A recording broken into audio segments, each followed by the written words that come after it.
2 second पे एक patient को ब्लड की जरूरत है। अपना खून है वो रोड के ऊपर बहा रहे हैं, उससे अच्छा है किसी की खून की नस में हमारा खून बहा है। अगर आज डोनेट करने वाला बंदा 1 साल बाद जाएगा तो उसका जो डोनेट किया हुआ ब्लड था वो तो किसी के लिए इस्तेमाल हो चुका है।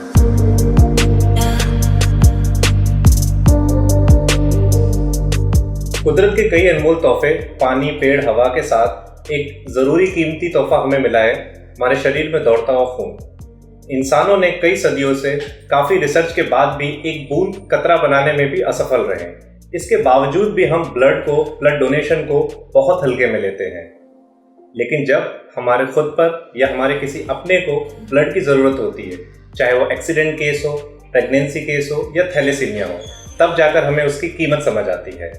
वजह बहुत सारी हैं, अवेयरनेस की कमी होना, ब्लड डोनेशन के डर, मार्केट में ऐसी बातें कि खून देने से खून कम हो जाता है, वगैरह वगैरह। ऐसे कई सवाल हैं जो सोसाइटी में घूम रहे हैं। तो इन्हीं सारे सवालों को जानने के लिए आज हम मुलाकात करेंगे आयुष ब्लड बैंक के ट्रस्टी डॉक्टर मनीष जी से।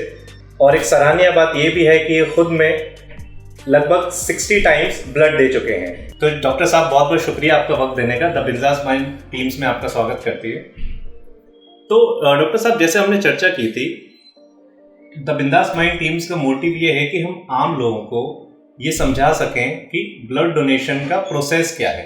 लोगों के बीच में कई सारे क्वेश्चंस हैं, तो आप अगर आसान भाषा में हमें समझा सके कि किसी की बॉडी में से जब हम ब्लड लेते हैं, उसके प्रोसेस कर कर किसी की बॉडी को ब्लड देते हैं, उसके बीच का लैब प्रोसेस क्या होता है, प्लीज। ब्लड बैंक नाम ही ऐसा है, ब्लड बैंक। जो रूटीन मार्केट में बैंक्स हम देखते हैं, फाइनेंशियल बैंक्स, उसमें क्या होता है कि पहले डिपॉजिट किया जाता है, फिर निकाल दिया जाता है। तो अभी तो इंडियन गैजेट जो है लेजिस्लेटिव पार्ट से उसका ब्लड बैंक से नाम ब्लड सेंटर कर दिया है। लेकिन पहले बैंक क्यों था? तो ठीक वैसे जैसे हम पैसे डिपॉजिट करते हैं, विड्रॉ करते हैं, तो यहाँ पर भी लोग अपना ब्लड डिपॉजिट करते थे और जब जब उसको चाहिए था तब वहाँ पे वो रिकवरी करते थे, मतलब लेते थे। तो एक बैंक जैसा ही माहौल यहाँ पे था।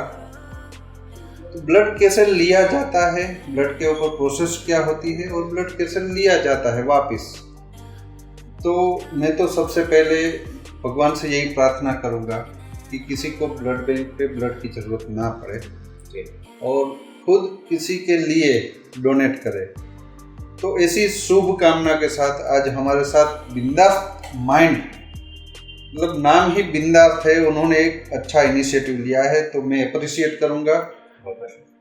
तो ब्लड बैंक पे वॉलंटरी ब्लड डोनेशन हो, ऐसी मुहिम पूरे देश में चलनी चाहिए। हालांकि अभी अच्छी तरीके से ब्लड डोनेशन एक्टिविटी पूरे देश में चल रही है, लेकिन कई सारे स्टेट, कई सारे ट्राइबल बेल्ट या रूरल एरिया या फिर अर्बन एरिया ऐसे भी है जहाँ पे ये चीज़ वॉलंटरी नहीं हो रही है। तो जैसे आपने बताया कि कुदरत ने ऐसी चीज़ें बनाई है कि कई बार मेडिकल साइंस, टेक्नोलॉजी भी उसको रिप्लेस नहीं कर पाती। भगवान ने कुछ तो अपनी एक अहमियत रखी है। तो ऐसा एक खून है कि जो अभी तक किसी फैक्ट्री में बन नहीं पा रहा है और किसी लेबोरेटरी में नहीं बन पा रहा है।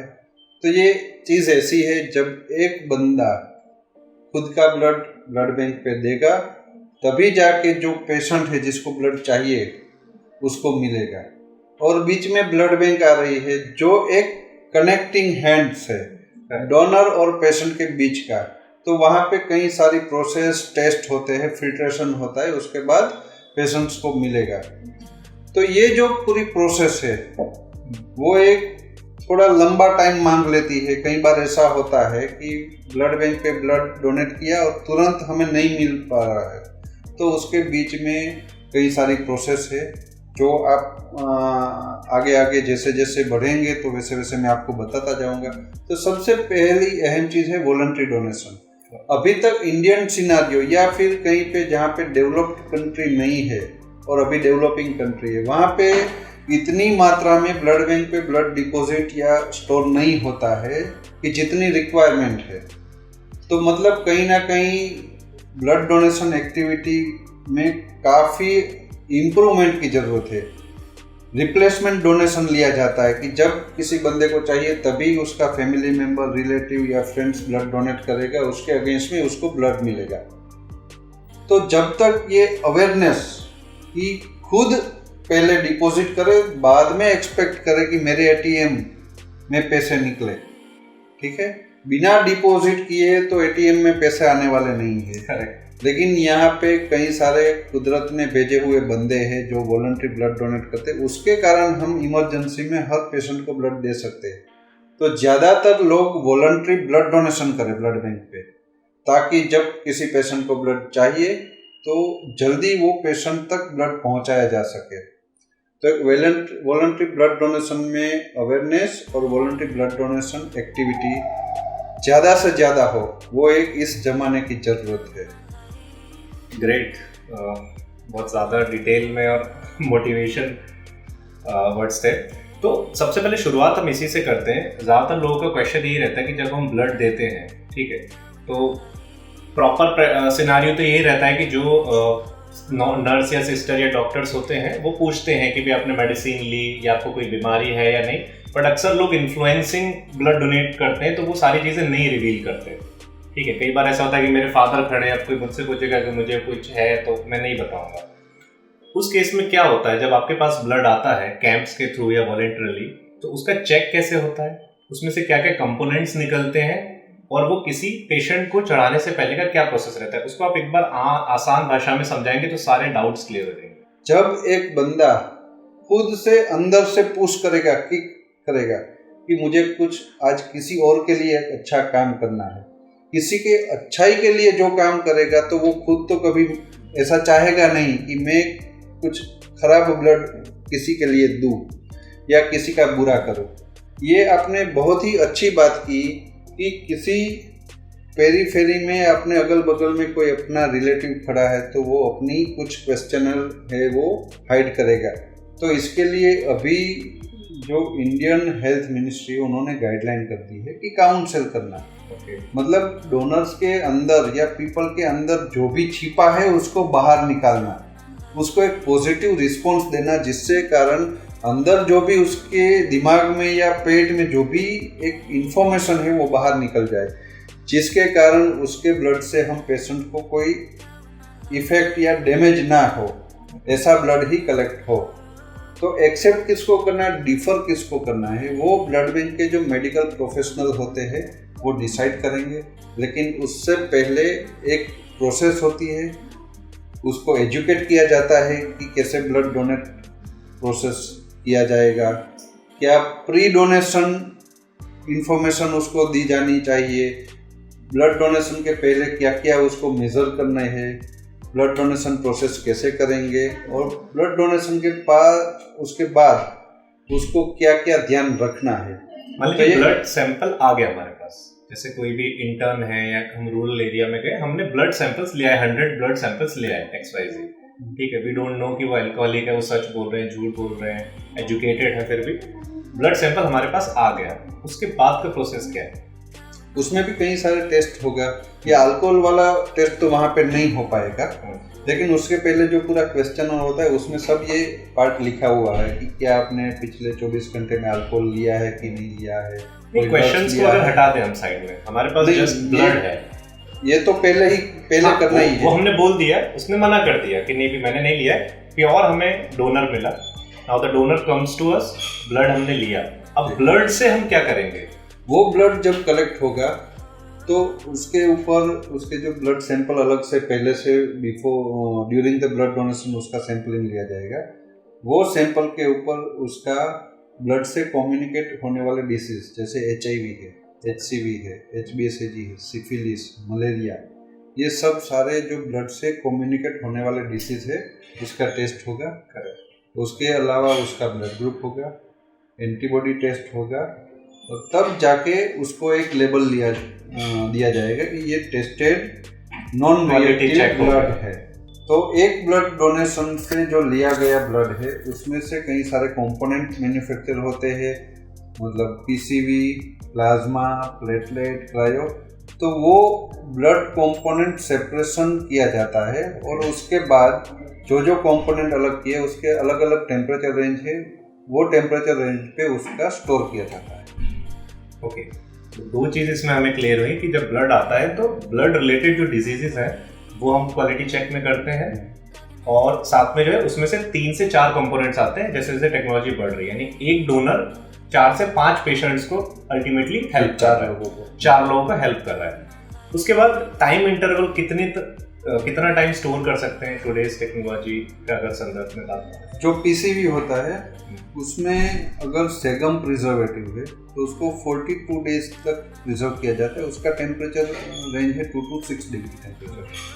फिर प्लाज्मा है, तो प्लाज्मा है वो -30 से भी बिलो टेम्परेचर पे स्टोर किया जाता है, उसकी एक्सपायरी होती है 1 साल। जो प्लेटलेट होते हैं वो 20 से 22 डिग्री टेम्परेचर पे स्टोर किया जाता है और उसकी एक्सपायरी 5 दिन की। और जो क्रायो प्रेसिपिटेट है उसको भी -30 से भी नीचे टेम्परेचर पे स्टोर किया जाता है और उसकी एक्सपायरी होती है 1 साल। और ब्लड डिमोलिश हो गया, उसमें से ये कंपोनेंट हो गए पीसीवी। तो जब हम बोलते हैं कि हमें ब्लड चाहिए, ए पॉजिटिव ब्लड चाहिए, तो उससे क्या टर्मिनोलॉजी देंगे? ये ब्लड की अभी एक एंटिटी नई हो गई है, ब्लड के कंपोनेंट। जैसे हम मिल्क और डेयरी प्रोडक्ट्स की बात करेंगे, जब हम घी लेने जाएंगे तो उसमें घी ही मिलेगा, वो है डेयरी प्रोडक्ट्स, मिल्क नहीं मिलेगा। मिल्क लिया है गाय से या जो भी एनिमल से वहाँ से, लेकिन उसमें से बाद में प्रोसेस हो गया, वो मिल्क 24 घंटे तक मिल्क रहता है, उसके बाद उसको प्रोसेस किया जाता है, उसमें से चीज़ बनेगा, पनीर बनेगा, बटर मिल्क बनेगा, कर्ड बनेगा, बाद में वो मिल्क नहीं रहता है। तो यहाँ पे वॉलंटरी डोनेशन से जब ब्लड लिया जाएगा उसमें से ये सब प्रोडक्ट्स बन जाएगी। अब जैसा ब्लड वो देगा वैसा की वैसा चाहिए तो उसको होल ह्यूमन ब्लड बोला जाएगा। तो जब हॉस्पिटल से हमें रिक्वायरमेंट भेजी जाती है तो उसमें स्पेसिफाई किया जाता है कि उसको ये कौन सा टाइप का ब्लड कंपोनेंट चाहिए। तो इसमें जो जैसे पीसीवी है तो वो क्यों और कब चाहिए, तो जिसका हीमोग्लोबिन कम है वैसे जो पेशेंट है उसके लिए ये पीसीवी यूज होता है। फिर जिसमें कोएगुलेटिंग फैक्टर, ब्लड क्लॉट नहीं होता है, बहुत सारा ब्लीडिंग हो रहा है, किसी का किडनी बिगड़ गया है, किसी का एमिनो एसिड प्रोटीन्स कम है, फिर क्लॉटिंग फैक्टर्स की डेफिशिएंसी है, बर्न्स वाले केस है, या ब्लड लॉस ज़्यादा हो गया है तो उसको प्लाज्मा की ज़रूरत रहती है। फिर किसी के प्लेटलेट कम है, जैसे डेंगू है, कैंसर की केमोथेरापी है, किडनी बिगड़ गई है, तब उसके प्लेटलेट, या बोन मेरो की डिसीज़ है तब प्लेटलेट मैन्युफैक्चर अंदर से नहीं होते, या फिर जो मैन्युफैक्चर होते हैं वो वायरस है उसको डिस्ट्रॉय कर देते हैं, तब उसको प्लेटलेट की ज़रूरत रहती है। और हीमोफीलिया वाले जो भी पेशेंट्स है उसको क्रायोप्रेसिपिटेट की ज़रूरत है। मतलब हर एक ब्लड कंपोनेंट का एक अलग अलग इंडिकेशन रहता है, तब उसका यूज़ किया जाता है हॉस्पिटल में। ओके, तो अगर इसको आपका पूरे एक्सप्लेनेशन को अगर हम समराइज करें तो कोई ब्लड डोनेट करता है तो सबसे पहले उसे बेसिक रिपोर्ट्स मिल सकती है कि उसका ब्लड ग्रुप क्या है, कोई ऐसी ब्लड रिलेटेड डिटेक्ट कोई डिजीज नहीं है, ठीक है, and he is up to the is perfect donor for upcoming time. Yes, ठीक है, ये करते हैं। और ब्लड जब किसी की बॉडी में जाता है तो वो क्वालिटी चेक जाता है। यस, ठीक है, तो ये जो रिएक्शंस के और जो केसेस आते हैं वो उसके चांसेस कम रहते हैं as per the today's technology. ठीक है, ग्रेट। और वो आपने जो कंपोनेंट्स की बात बताई, this is really new thing. अब एक डॉक्टर साहब थोड़ा ये भी बताएं कि जैसे ज़्यादातर लोग जो है अभी भी उस मेंटालिटी में जी रहे हैं कि क्यों डोनेट करना हमें, भाई हमारी फैमिली फ्रेंड्स हैं, अगर मेरे दोस्त को किसी को ज़रूरत होगी, मेरी फैमिली में ज़रूरत होगी, 5 लोग हैं तो एक तो डोनर हो गई, वी कैन एक्सचेंज। ठीक है, उस लिहाज से भी काफ़ी लोग कैंप्स में भी नहीं जाते, वॉलंटरी भी नहीं करते। आपका क्या कैलकुलेशन है, आपने क्या नंबर्स देखे होंगे मार्केट में और पूरी स्टडी करी होगी जो क्यों, वाई टू डोनेट? ऐसा समझिए ना कि हर 2 सेकंड पे एक पेशेंट को ब्लड की जरूरत है, हर 2 सेकंड पे एक पेशेंट को, और जब जरूरत पड़ती है तब कैसे, जैसे रोड एक्सीडेंट होता है, कैंसर की बीमारी है, या डिलीवरी केस है, तब हमारे नज़दीक नहीं होते हैं, या फिर एक साथ 10, 15, 20, 40, 50 ब्लड यूनिट की जरूरत रहे तब हमारे नज़दीक होने वाले भी कम पड़ जाते हैं। इसलिए जब हमें ज़रूरत पड़ेगी हमारे अपने पास हो या ना हो वो उसकी कुछ गारंटी नहीं है। रोड के ऊपर सिंगल हैंड ड्राइव कर रहे हैं और एक्सीडेंट हुआ, बंदे को ले गए, या फिर मास एक्सीडेंट होता है, हाईवे के ऊपर बस का एक्सीडेंट होता है, कहीं पे फ्लड, अर्थक्वेक, या फिर अभी हाल ही में गुजरात के मोरबी में जो ब्रिज ब्रेक हुआ। तो ऐसी मास पॉपुलेशन जब इंजर्ड है, हॉस्पिटलाइजेशन होती है, तब इतनी बड़ी तादाद में ब्लड की जरूरत होती है जब 1-2 यूनिट से काम नहीं बनेगा। तो ऐसे जो इंसिडेंट्स है वहाँ पे बल्क ब्लड की ज़रूरत होती है। उसके साथ कई सारी बीमारियाँ ऐसी है कि जिसको हर 10-15 दिन पे ब्लड की रिक्वायरमेंट है, जैसे थैलेसेमिया है, सिकल सेल एनीमिया है, तो उसको तो हर 15-20 दिन पे डोनेट करना पड़ेगा। तो ऐसे फैमिली मेम्बर तो है नहीं। और जो इंटरवल है ब्लड डोनेशन का वो तो 3 महीना है कि एक बंदा 3 महीने पे एक बार डोनेट कर पाएगा। और अभी की जो मेंटालिटी है छोटी फैमिली वाली, तो एक फैमिली में कम से ज़्यादा 4 मेंबर 5 मेंबर रहेंगे, उसमें से भी ओल्ड एज वाले हो गए, 65 एज वाले, उसका ब्लड नहीं चलेगा, 18 साल से छोटे हैं उसका ब्लड नहीं चलेगा, 1-2 को ब्लड प्रेशर की बीमारी होगी, डायबिटीज़ होगा, कुछ ना कुछ दवाई, अभी तो मतलब इम्यूनिटी भी कम है तो कुछ ना कुछ तो दवाई चलती रहती है। तो उसके कारण अगर 5 फैमिली मेंबर है तो उसमें से भी शायद एक ही बंदा डोनेट कर पाएगा, और वो भी डोनेट करने के बाद 3 महीने तक अपने काम का कोई नहीं है। इसके कारण अगर और इतना तो अवेयरनेस है ही नहीं कि अगर एक फैमिली में से एक बंदा भी डोनेट करेगा that is enough for Indian requirement. लेकिन आप न मानेंगे, इंडिया में 1000 लोगों की तादाद में सिर्फ 5 लोग डोनेट कर रहे हैं। तो ये बहुत ही कम रेशियो है। और पूरे देश में अगर डेवलप्ड कंट्री में हम यूएसए में जाएंगे, ऑस्ट्रेलिया, तो वहाँ पे 1000 लोगों के बीच में 30 लोग डोनेट कर रहे हैं। और डोनेट करना ये बहुत ही बड़ा काम नहीं है, पेनफुल भी नहीं है। जो भी मिसकंसेप्शन है वो एकदम से गलत है। कोई कमजोरी नहीं आ रही है, इसी से कोई बीमारी नहीं होने वाली। इससे तो ब्लड डोनेशन से हम कई सारे बेनिफिट्स है, जैसे हमारा ब्लड रिसाइकल हो जाएगा, ठीक है, कुछ cancer, blood pressure, diabetes, cholesterol, ये बीमारी होने की शक्यता कम हो जाएगी। फिर आयरन प्रोडक्शन होता है, वो लिवर में डिपॉजिट हो जाता है, और वो ज़्यादा डिपॉजिट कुछ भी हो तो हमारे बॉडी के लिए नुकसानकारक है। ठीक है, तो ये आयरन जो डिपॉजिट होता है उसका लेवल भी बैलेंस होगा, तो हार्ट डिसीज या लिवर फेलियर के भी चांसेस कम हो जाएंगे। उसके साथ साथ जब ब्लड बैंक पे जाएंगे तो हमारा हीमोग्लोबिन लेवल चेक होगा, एक डॉक्टर अपना ब्लड प्रेशर वगैरह सब कुछ चेक करेंगे, फिर ये सारे डिसीज़ जो मैंने बताए वो सब टेस्ट हो गए। तो ये सब अगर मार्केट में हम करवाने जाएंगे तो कम से कम 4 से 5 हज़ार रुपये में टेस्ट लगेंगे। वो टेस्ट हमारे यहाँ पे फ्री हो जा रहे हैं। मेडिकल एडवाइस मिल जाएगी, अगर कुछ बीमारियाँ हैं तो भी हम डॉक्टर से कंसल्ट कर पाएंगे। तो ये अच्छी चीज़ है हमारे खुद के हेल्थ के लिए, तो ये अच्छा काम करना चाहिए। करेक्ट। तो आपने जितने बेनिफिट बताए हो व्यूअर्स ने सुने होंगे, तो मोटिवेशन मिल रहा होगा ब्लड डोनेशन के लिए। तो अब आपने बता दिया कि बेनिफिट्स क्या है ब्लड डोनेशन के, काफ़ी सारे। तो अब ब्लड डोनेट कर कौन सकता है, लाइक एज और BMI इंडेक्स क्या है, तो वो उस पर शॉर्ट। एज 18 से 65 साल इंडियन कॉन्स्टिट्यूशन के हिसाब से, और वेट है मिनिमम 45 kg, हीमोग्लोबिन 12.5% ग्राम से ज़्यादा हो। ये सारे जो भी लोग हैं वो अपना खून ब्लड बैंक पे डोनेट कर सकते हैं। ओके। अच्छा, अभी जैसे आज आपने जो बताया कि अभी इम्यूनिटी और मेंटल प्रॉब्लम्स जो है ज़्यादा, एक और भी सिचुएशन से हम लोग फेस कर रहे हैं सोसाइटी में या हमारे यंगस्टर्स में, कि अल्कोहल, सिगरेट, वीड्स और इसका कंजम्पशन ज़्यादा है।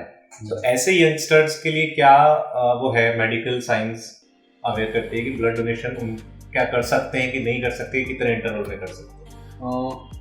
अल्कोहल और बाकी जो ड्रग्स है नशीले, उसमें कम से कम 48 आवर्स का गैप होना चाहिए अल्कोहल लेने के बाद। अगर उसको ड्रग एडिक्शन का कुछ सिम्टम्स नहीं है तो वो डोनेट कर सकता है बाद में, उसके लिए कुछ लिमिटेशन नहीं है, लेकिन फिर भी मिनिमम 24 आवर तो रखना ही है।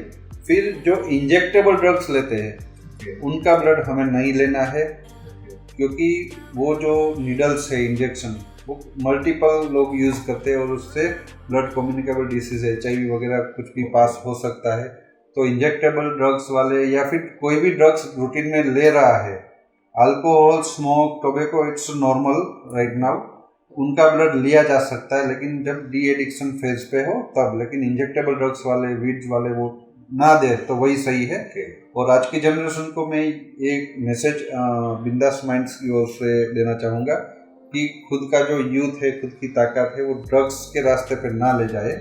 उससे अच्छा है कि हम किसी और के लिए काम में आए, अपना यंग एनर्जी है वो हमारे देश को या फिर वर्ल्ड के लोगों को कुछ काम में आने में इस्तेमाल करें। और जो अभी रोड के ऊपर हम रश ड्राइविंग देख रहे हैं, ट्रैफिक रूल्स का ओबे न करना, ये एक बहुत ही कॉमन अभी सिनारियो हो चुका है। तो अपना रोड पे अपना खून है वो रोड के ऊपर बहा रहे हैं, उससे अच्छा है किसी की खून की नस में हमारा खून बहाए। करेक्ट। तो ये टैगलाइन हो गया कि रोड पर खून बहाने से अच्छा है कि किसी पेशेंट को खून दो, तो पुण्य भी मिलेगा और ताकत भी। अच्छा डॉक्टर साहब, एक चीज़ और है, ये मेरा सवाल भी है और मैंने अपने कुछ फ्रेंड्स जो हैं फेसबुक पे, उस पर भी क्वेश्चन ड्राइव किया था ब्लड बैंक के रिलेटेड। तो काफ़ी सारे लोगों का क्वेश्चन ये है कि काफ़ी NGOs और सोशल वर्कर्स जो है वो कैंप्स लगाते हैं। आपने भी काफ़ी एंटरटेन किया ऐसे कैंप्स को और मेहनत की है।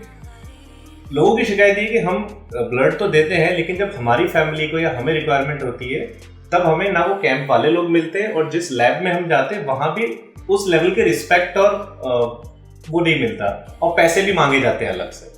आप क्या बताना चाहेंगे ऐसे सोशल वर्कर्स को और NGOs को कि क्या करें, कैंप्स करें या डायरेक्ट जाके यहाँ पे वॉलंटरी दे? थोड़ा सबसे अच्छी बात है कि वॉलंटरी ब्लड बैंक पे जाके डोनेट करें, क्योंकि वहाँ पे क्लीनली ऑब्जर्व किया जाएगा डोनर्स को, क्वेश्चन आंसर 1 to 1 होगा, ब्लड बैंक और डोनर के बीच का फासला कम हो जाएगा, और 1 to 1 फेस टू फेस वो एक दूसरे को पहचानेंगे। कैंप्स में क्या होता है, बहुत बड़ी लाइनें होती है, कौन आया कौन गया किसी को मालूम नहीं होता है, और वहाँ पे मीडिएटर होता है, ऑर्गेनाइजर कोई भी NGO है या कोई भी पर्सन है, वही एक फेस रह जाएगा। तो ब्लड बैंक वाले उसी फेस को जानेंगे, पहचानेंगे। लेकिन जहाँ पे कैंप्स पे डोनेट किया जाता है वहाँ पे ज़्यादातर जगह पे ब्लड बैंक की साइड से उसको कार्ड दिए जाते हैं, इधर ऑर्गेनाइजर्स को या फिर डोनर्स को। तो वो कार्ड जब ब्लड बैंक पे जाके शो करेगा तो उसके अगेंस्ट में उसको ब्लड तो मिलेगा ही, ऐसा नहीं है। लेकिन जैसे मैंने बताया कि इसकी कुछ एक्सपायरीज होती है। अगर आज डोनेट करने वाला बंदा 1 साल बाद जाएगा तो उसका जो डोनेट किया हुआ ब्लड था वो तो किसी के लिए इस्तेमाल हो चुका होगा। करेक्ट। या फिर अगर नहीं इस्तेमाल होता है तो वो एक्सपायर हो जाता है। लेकिन अभी तो ऐसा सिनारियो नहीं है, सभी यूटिलाइज हो जाते हैं। लेकिन 1 साल बाद जाएगा तब तक तो उसके भी 3 महीने हो गए ख़त्म, तो वो खूब डोनेट कर सकता है। तो एक रिमाइंडर भी उसके लिए हो जाएगा कि आज चलो अच्छा काम है। और जब ब्लड बैंक पे लेने जाएगा तो कम से कम वहाँ पे टेस्टिंग वगैरह जो प्री ट्रांसफ्यूजन टेस्ट होता है उसमें भी 1 घंटा लगता है। तो वो 1 घंटे वहाँ पे वो रिसेप्शन पे इंतजार करेगा, उससे अच्छा है वो 30 मिनट पास में ही ब्लड डोनेट कर दे पास करके। तो एक अच्छी चीज़ है। और जो आपने बताया कि उसको नहीं मिल रहा है, ऐसा बहुत ही कम इंसिडेंस आज के दिन हो रहा है, क्योंकि कई सारे NGOs, कई सारे वॉलंटियर्स अपना खून दे रहे हैं। लेकिन जब अनअवेलेबिलिटी है या फिर प्लेटलेट्स जैसे कंपोनेंट है तो उसकी 5 दिन की एक्सपायरी होती है, तो तब मिलना मुश्किल हो जाता है। इसीलिए सभी वॉलंटियर अपना इंटरवल पे डोनेट करते रहेंगे। तो जब भी ऐसे कोई वॉलंटियर्स को भी अगर ज़रूरत रहेगी तो उसको ब्लड मिल जाएगा टाइम पे। ब्लड बैंक पे ब्लड पड़ा के कभी 1 का 2 नहीं हो जाता। तो ब्लड बैंक के लिए ऐसा नहीं है कि अपने फ्रिज में रखा हुआ ब्लड वहीं पे रखना है, उसको भी वो यूटिलाइज जल्द से जल्द हो जाए, फ्रेश ब्लड पेशेंट्स को मिल जाए, उसी में इंटरेस्ट है। तो ये एक चीज़ है। और अगर कोई वॉलंटियर ब्लड बैंक पे नहीं जा रहा, कैंप्स क्यों करने पड़ते हैं ब्लड बैंक को? क्योंकि लोग ब्लड बैंक पे नहीं आ रहे हैं, क्योंकि मुझे आज ज़रूरत नहीं, मैं क्यों जाऊँ। तो इसलिए ब्लड बैंक आपके डोर स्टेप पे आएगी, आपका खून कलेक्ट करेगी। मास पॉपुलेशन जब होगा तो एक पॉजिटिविटी हो जाएगी, चलो वो डोनेट कर रहा है मैं भी करूँगा। सोशल गैदरिंग होता है, मास पॉपुलेशन जब गैदर होती तो एक पॉजिटिविटी वेव पे वहाँ पे ज़्यादा यूनिट्स कलेक्ट हो सकते हैं। इसलिए कैंप्स भी अच्छे हैं, लेकिन अगर इंडिविजुअली मैं बताऊँ कि किसी को करना है ब्लड बैंक का, डिस्टेंस मैटर नहीं कर रहा है, तो हर 3 महीने पे जो वॉलंटियर है वो खुद का ब्लड बैंक पे जाके डोनेट करे, ये ऐसा मेरा मानना है। Okay, great. तो वो बेटर भी है, क्योंकि जितना हमने देखा है कैंप्स के ऐसे एरिया में कैंप्स लग रहे हैं जहाँ पे 5000 से ज़्यादा की आबादी है, लेकिन वहाँ पे ब्लड काउंट देखेंगे तो 50 या 100, मैक्स टू मैक्स 200 पहुँची है। ठीक है, तो it is better to create awareness. Yes, ठीक है, परफेक्ट। और लास्टली कि ब्लड बैंक, जितना आपने देखा अपने करियर में कि ब्लड बैंक आज के टाइम पे क्या रेवोल्यूशन लेके आई है जिससे लोग शायद अवेयर नहीं है, आम लोग। अभी तक में जितने लोगों ने ब्लड डोनेट किया है उसमें शायद 1% लोग ही जानते हैं कि ब्लड बैंक में क्या प्रोसेस होती है। तो हर कोई वॉलंटियर जो खुद का ब्लड वॉलंटरी डोनेट कर रहा है उसको ब्लड बैंक पे जाके ब्लड बैंक की विजिट करनी चाहिए, उसका इन्फॉर्मेशन लेना चाहिए, और ये बिंदास माइंड की आज जो चैनल है उसको देखना चाहिए, ताकि पता चले कि अपने ब्लड के साथ क्या क्या प्रोसेस हो रही है। तो ये एक एजुकेशन भी उसके लिए हो जाएगा, और एक बंदे को एजुकेट करने से वो एक सोसाइटी में जाएगा, वहाँ पे ये मैसेज पास ऑन होगा। तो ब्लड बैंक में क्या प्रोसेस होती है ज़्यादातर लोग नहीं जानते हैं, और हर कोई को ऐसा ही है कि आज अभी मैंने खून दिया तो तुरंत 5 मिनट में मुझे ब्लड अपना मिल जाएगा। तो ऐसे नहीं हो सकता है, उसमें फिल्ट्रेशन, टेस्टिंग, ये कंपोनेंट सेपरेशन, उसमें कुछ टाइम्स लगते हैं, और तभी वो ब्लड है वो पेशेंट्स के लिए बेनिफिशियल है। अगर ये अनटेस्टेड या अनप्रोसेस किया हुआ ब्लड भी दिया जाए तो पेशेंट्स को कहीं ना कहीं हम हार्म कर रहे हैं। तो ये एक चीज़ है। और सबसे हमारे इंटरव्यू में एक रह गई कि post blood donation care, blood donate करने के बाद क्या ध्यान रखना है, वो एक बहुत बड़ा अहम पार्ट है, क्योंकि आज डोनेट करने वाला बंदा फिर से डोनेट करने क्यों नहीं जा रहा है। ये एक गहरी सोच ब्लड बैंक की साइड से भी होनी चाहिए। आज तो एक नेक काम हो गया, लेकिन ये नेक काम रिपीटेडली करना है तो डोनर्स का post blood donation relationship blood bank और डोनर के बीच में अच्छा मजबूत होना चाहिए। तो वो होता है ब्लड लेने के बाद उसको पोस्ट डोनेशन केयर क्या करना है, वो एजुकेट करना, अवेयर करना। तो ज़्यादा से ज़्यादा 24 घंटे तक पानी पीना है। जो बैंडेज होती है जहाँ पे ब्लड डोनेट किया जाता है वो बैंडेज 6 घंटे तक रखना है। ज़्यादा धूप वाली जगह पे नहीं घूमना है, ज़्यादा भारी वजन नहीं लिफ्ट करना है, या हैवी एक्सरसाइज वगैरह नहीं करना है। ये सिंपल सी जो केयर है वो हर एक डोनर्स को करनी है, तब जाके कोई डोनर्स को पोस्ट डोनेशन कॉम्प्लिकेशन नहीं हुए, रिएक्शन नहीं होगा। नेगेटिविटी जो है वो तभी होती है ज़्यादातर कि पहली बार तो डोनेट कर देगा, लेकिन दूसरी बार क्यों नहीं आ रहा है, क्योंकि कॉन्शियसनेस नहीं रहती, तो उससे डर जाते हैं। जो अभी हम जहाँ पे बैठे हैं बड़ौदा में, वहाँ की पॉपुलेशन 25 लाख है।